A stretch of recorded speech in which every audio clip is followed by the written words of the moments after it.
ახალი სასკოლო სახელმძღვანელოების გამოცემის პროცესი, რომელიც წელს დასრულდება, გარკვეულწილად დაასრულებს განათლებისა და მეცნიერების სამინისტროს მიერ წამოწყებულ შაშკინისეულ რეფორმასაც.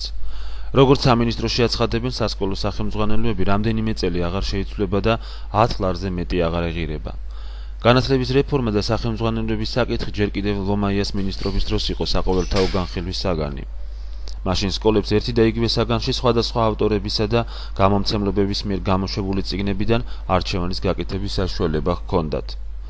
სასწავლო წიგნებში უამრავი ხარვეზების პოვნა შეიძლებოდა.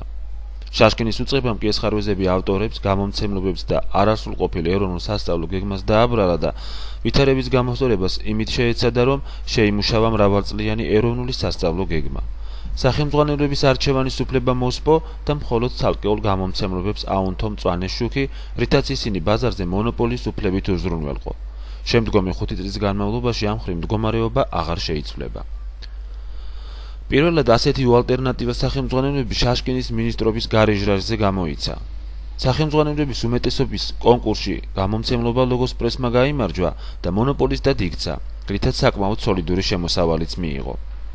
რაც შეეხება ხარისხს, უნდა ითქვას, რომ უალტერნატივა სახელმძღვანელოებში ბევრად უფრო უარესი მდგომარეობაა, ვიდრე მანამდე.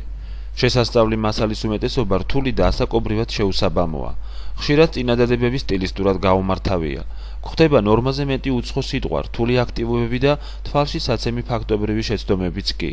მაგალითად, ისტორიის, იგივე ჩვენი საქართველოს მე-5 კლასის სახელმძღვანელოში ფარსმან ქველი, რომელიც ნუმერაციით მე-2-ია, მოხსენებულია როგორც ფარსმან მე-3.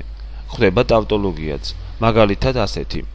თავისი მეფობა მირიანმა იმით დაიწყო, რომ ახალი ტაძრის მშენებლობა დაიწყო. სკოლის მასწავლებლებმა სხვა სახელმძღვანელოებშიც აღმოაჩინეს მსგავსი ლაფსუსები.